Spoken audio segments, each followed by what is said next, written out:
জীবন দিয়ে দিতে পারি, ইমান দিতে পারি না। ইসলাম এবং ইমান তারা কেমনে পাইছে?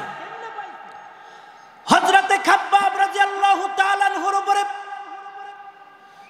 কেমন জুলুম করা হয়েছে! ইমান আনার কারণে, ইসলাম কবুল করার কারণে মুশরিকেরা তার উপরে কিভাবে জুলুম করেছেন। আগুনের সলতা জ্বালায়া, আগুনের কয়লার উপরে, উত্তপ্ত আগুনের কয়লার উপরে খাব্বাব রাদিয়াল্লাহু তাআলা আনহুকে শোয়া দিছে। হযরতে ওমরে ফারুক রাদিয়াল্লাহু তাআলা আনহু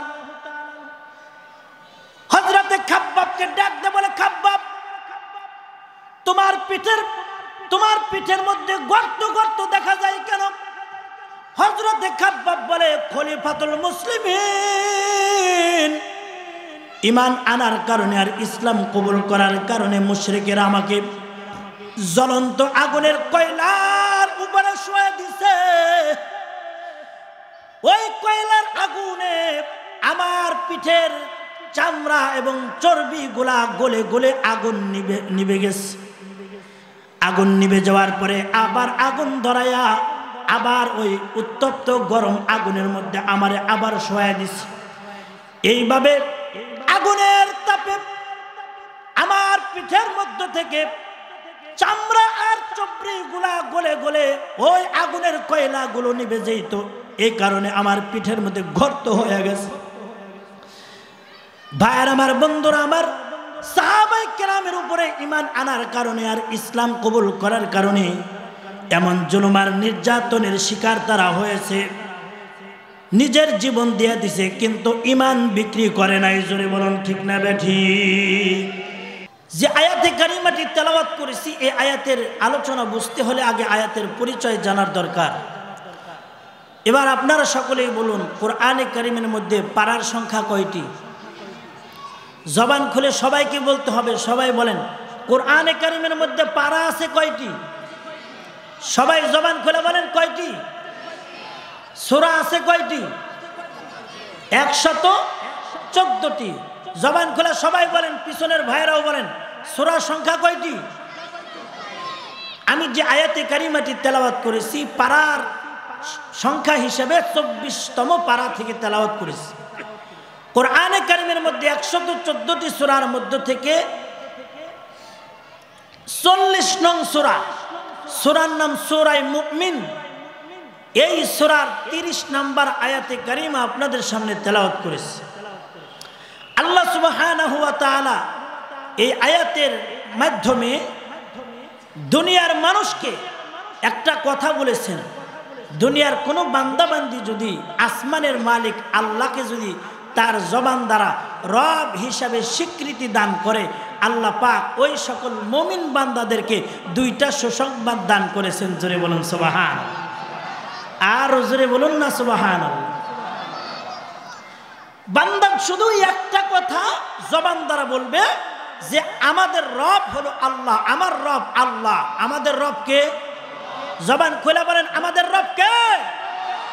এই কথার স্বীকারোক্তি যদি কেউ দিতে পারে এবং মৃত্যু পর্যন্ত যদি এই কথার উপর অটল থাকতে পারে, আল্লাহ পাক তাদেরকে 2টা সুসংবাদ দান করেছেন। সুবহানাল্লাহ বলেন। আল্লাহ রাব্বুল আলামিন বলেন, ইন্নাল্লাযীনা ক্বালু রাব্বুনাল্লাহু সুম্মা ইসতাকামু তাতানাজ্জালু আলাইহিমুল মালাইকা আল্লা তাখাফু ওয়া লা তাহজানু ওয়া আবশিরু বিল জান্নাতিল্লাতী কুনতুম তুআদুন। আল্লাহু আকবার। আল্লাহ রাব্বুল আলামিন বলেন, দুনিয়ার মানুষ, দুনিয়ার বান্দা বান্দিরা, তোমরা শোনো, আল্লাহ পাক রব্বুল আলামিন দুনিয়ার মানুষদেরকে ডাক দিয়ে বলেন, ইন্নাল্লাযীনা ক্বালু রাব্বুনাল্লাহ।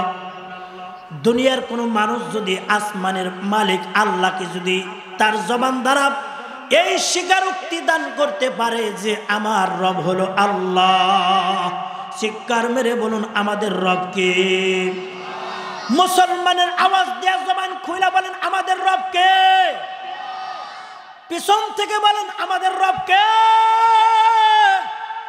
সবাই জবান খুলে বলেন আমাদের রবের নাম কি? আল্লাহ পাক রব্বুল আলামিন বলেন, এই কথার স্বীকারোক্তি যারা দিতে পারবে আমাদের রব হলেন আল্লাহ, আর এই কথার উপর যারা সুম্মাস্তাকামু, মৃত্যু পর্যন্ত যারা এই কথার উপরে অটল থাকতে পারবে, অবিচল থাকতে পারবে, আল্লাহ পাক রব্বুল আলামিন তাদের ব্যাপারে বলেন তাতানাজ্জালু আলাইহিমুল মালাইকা। আল্লাহ পাক রব্বুল আলামিন ওই সকল বান্দা বান্দীদের উপরে তাদের মৃত্যুর সময় আল্লাহ পাক রব্বুল আলামিন রহমতের ফেরেশতা তাদের উপরে নাজিল করে দিবেন। রহমতের ফেরেশতা নাজিল করার পরে আল্লাহর রহমতের ফেরেশতারা আল্লাহকে রব হিসেবে স্বীকারোক্তি দেওয়ার কারণে মৃত্যু পর্যন্ত এই কথার উপরে অটল অবিচল থাকার কারণে এবার এই বান্দাকে আল্লাহর রহমতের ফেরেশতা এসে বলবে আল্লাহ তাখাফু ওয়ালা তাহজানু ওয়া আবশিরু বিল জান্নাহ। জোরে বলুন আল্লাহু আকবার, আর জোরে বলুন না আল্লাহু আকবার। আল্লাহর রহমতের ফেরেশতারা এসে ওই মুমিন বান্দাকে বলবে আল্লাহ তাখাফু, তোমার কোনো ভয় নাই, ওয়ালা তাহজানু, তোমার কোনো চিন্তা নাই, তোমার কোনো ভয় নাই, তোমার কোনো চিন্তা নাই। এ কথা বলার পরে এবার আল্লাহ পাক তার ব্যাপারে বলেছেন ওয়া আবশিরু বিল জান্নাহ। আল্লাহ পাকের ওয়াদা অনুযায়ী এই বান্দার জন্য, এই বান্দির জন্য আল্লাহর রহমতের ফেরেশতারা বলবে জান্নাতের সুসংবাদ গ্রহণ করে। জোরে বলুন সুবহানাল্লাহ। জান্নাতের সুসংবাদ যারা আল্লাহকে রব হিসাবে স্বীকারোক্তি দিবে এবং এ কথার উপরে মৃত্যু পর্যন্ত অটল অবিচল থাকতে পারবে, মৃত্যুর সময় তাদের উপরে আল্লাহ পাক ফেরেশতা নাজিল করবেন এবং ফেরেশতারা বলবে তোমাদের কোনো ভয় নাই, চিন্তা নাই, তোমাদের জন্য আল্লাহর জান্নাত অপেক্ষা করতেছে। জোরে বলুন না সুবহান আল্লাহু আকবার। এই কথাটা বলা বড় সহজ, বলেন আমাদের রব আল্লাহ, এ কথা বলতে কি কঠিন না সহজ? আরো জোরে বলেন, জবান খুলে বলেন। এই কথাটা বলা বড় সহজ, এ কথার উপরে মৃত্যু পর্যন্ত অটল অবিচল থাকা বড় কঠিন। ঠিক না ভাই? ঠিক জোরে বলেন।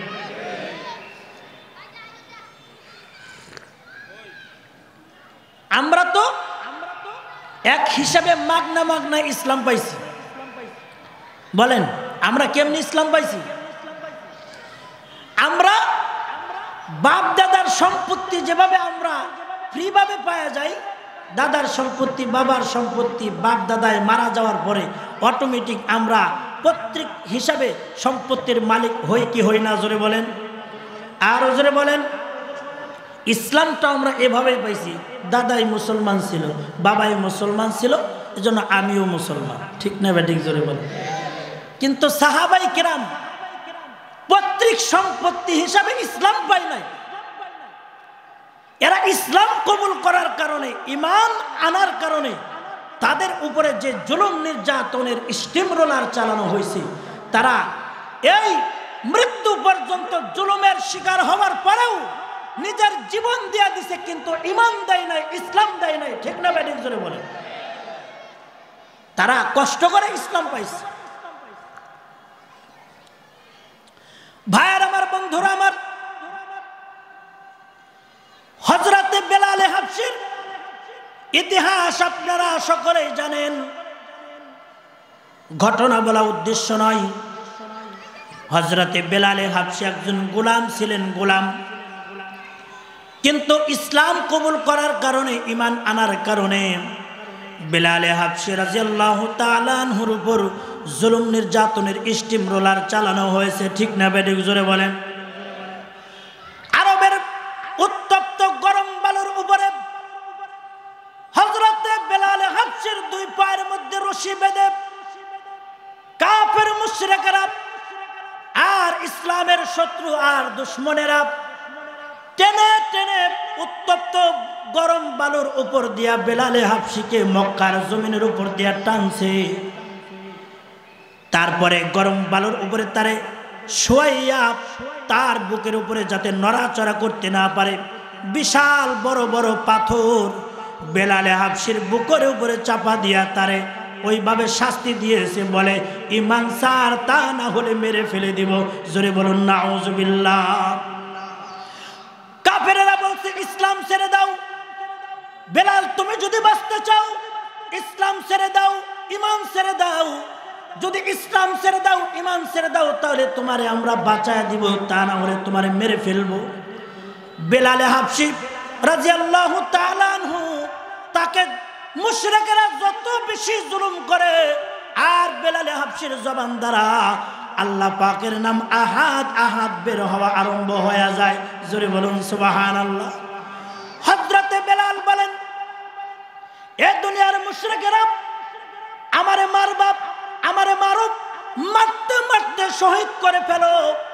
আমি ইসলামের জন্য, ঈমানের জন্য আর নবীর জন্য আমি আমার জীবন দিয়ে দিতে পারি, কিন্তু ঈমান দিতে পারি না। আল্লাহু আকবার, জোরে বলুন আল্লাহু আকবার। জীবন দিয়ে দিতে পারি, ঈমান দিতে পারি না। ইসলাম এবং ঈমান তারা কেমনে পাইছে? হযরতে খাব্বাব রাদিয়াল্লাহু তাআলা আনহুর উপরে কেমন জুলুম করা হয়েছে! ঈমান আনার কারণে, ইসলাম কবুল করার কারণে মুশরিকেরা তার উপরে কিভাবে জুলুম করেছেন। আগুনের সলতা জ্বালায়া আগুনের কয়লার উপরে, উত্তপ্ত আগুনের কয়লার উপরে খাব্বাব রাদিয়াল্লাহু তাআলা আনহুকে শোয়া দিছে। হযরতে ওমর ফারুক রাদিয়াল্লাহু তাআলা আনহু হযরতে খাব্বাবকে ডাক দিয়ে বলে, খাব্বাব তোমার পিঠের মধ্যে গর্ত গর্ত দেখা যায় কেন? হযরতে খাব্বাব বলে, খলিফাতুল মুসলিমিন, ঈমান আনার কারণে আর ইসলাম কবুল করার কারণে মুশরিকেরা আমাকে জ্বলন্ত আগুনের কয়লার উপরে শোয়া দিছে। ওই কয়লার আগুনে আমার পিঠের চামড়া এবং চর্বি গুলা গলে গলে আগুন নিভে গেছে। আগুন নিভে যাওয়ার পরে আবার আগুন ধরাইয়া আবার ওই উত্তপ্ত গরম আগুনের মধ্যে আমারে আবার শোয়া দিছে। এইভাবে আগুনের তাপে আমার পিঠের মধ্য থেকে চামড়া আর চর্বি গুলা গলে গলে ওই আগুনের কয়লা গুলো নিভে যেত। এই কারণে আমার পিঠের মধ্যে গর্ত হয়ে গেছে। ভাইয়ের আমার, বন্ধুরা আমার, সাহাবায়ে কেরামের উপরে ঈমান আনার কারণে আর ইসলাম কবুল করার কারণে এমন জুলুম আর নির্যাতনের শিকার তারা হয়েছে, নিজের জীবন দিয়ে দিছে, কিন্তু ঈমান বিক্রি করে নাই। জোরে বলুন ঠিক না বেঠিক? জীবন দিয়ে দিছে, ঈমান দেয় নাই। আমরা তো সেই সাহাবায়ে কেরামের উত্তরসূরি। এদেশের উলামায়ে কেরামের উপরে ইসলামের কথা বলার কারণে, কোরআনের কথা বলার কারণে এদেশের উলামায়ে কেরামের উপরে জুলুম নির্যাতনের স্টিম রোলার চালানো হয়েছে কি হয় নাই? হয়েছে কি হয় নাই? আর হুজুরে বলেন আল্লাহু আকবার। ইসলামের কথা বলার কারণে, ঈমানের কথা বলার কারণে নবীদের উপরে জুলুম আসছে, সাহাবায়ে কেরাম জুলুম নির্যাতনের শিকার হয়েছে। এজন্য এখনো যারা নবীদের উত্তরসূরি, সাহাবায়ে কেরামের উত্তরসূরি, তাদের উপরে জুলুম নির্যাতনের স্টিম রোলার চালানো হয় বাতিলের পক্ষ থেকে। ঠিক না বেঠিক? জোরে বলেন ঠিক না বেঠিক? এ পৃথিবীর মানুষ জানে আল্লামা দেলোয়ার হোসেন সাইদি সাহেব উনি কি ভালো মানুষ ছিল না খারাপ মানুষ ছিল? এ পৃথিবীর একজন হিন্দু যে একজন মুশরিক, এও জানে আল্লামা সাইদি সাহেবের মতো মানুষ আর জগতের বুকে হয় না। ঠিক না বেঠিক? জোরে বলেন। এই মানুষটা যে দীর্ঘদিন কোরআনের তাফসীর করে সারা জিন্দেগিটা দ্বীনের জন্য কুরবানি করে দিয়েছে, এই লোকটারে জিনার মামলা দিয়া, এই লোকটারে ধর্ষণের মামলা দিয়া নাস্তিক মুরতাদ আর কাফের বেঈমান আর আবু জেহেলের উত্তরসূরিরা জেলখানার মধ্যে আবদ্ধ কইরা জুলুম নির্যাতন করেছে, রিমান্ডে নিয়েছে, কষ্ট দিয়েছে। খোদার আকাশ আর জমিন কাঁপছে। আল্লাহ পাক যখন দেখলেন নাস্তিক আর মুরতাদ আবু জেহেলের উত্তরসূরিরা এদেশের আল্লামা মামুনুল হকের উপরে জুলুম করা হচ্ছে, সাখাওয়াত হোসেন রাজের উপরে জুলুম করা হচ্ছে, মুফতি আমিনের উপরে জুলুম করা হয়েছে, আল্লামা দেলোয়ার হোসেন সাইদি সাহেবের উপরে জুলুম করা হয়েছে, এদেশের আলেম ওলামার উপরে যখন জুলুম নির্যাতনের স্টিম রোলার চালাতে চালাতে একেবারে সর্বোচ্চ স্থানে পৌঁছে গেছে, আল্লাহ পাক বলেন এই আবু জেহেল আর ফেরাউন আর নমরুদের উত্তরসূরিদেরকে আর বাংলার জমিনে রাত থাকতে দেওয়া যাবে না।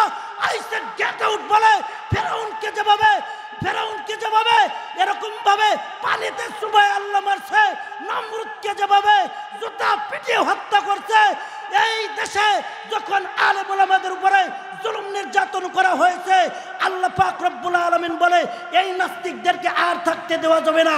আইসে গেট আউট বলে বৈষম্য বিরোধী ছাত্র আন্দোলনের মাধ্যমে নাস্তিক আর মুরতাদ আবু জেহেলের প্রেতাত্মাদেরকে বাংলার জমিন থেকে তাড়িয়ে দেওয়া হয়েছে। ঠিক না ব্যাটিং করে বলে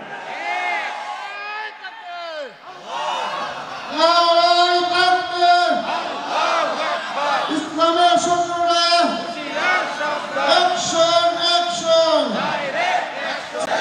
আমির সাহেবের অ্যাকশন, আল কোরআনের আলো ঘরে ঘরে আলো, নারায়ণ তাকবীর। মুহতারাম হাজিরিন,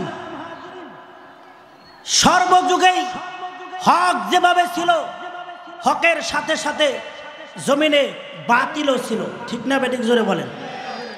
রসুলের আগমন করছে, আবু জেহেল ছিল।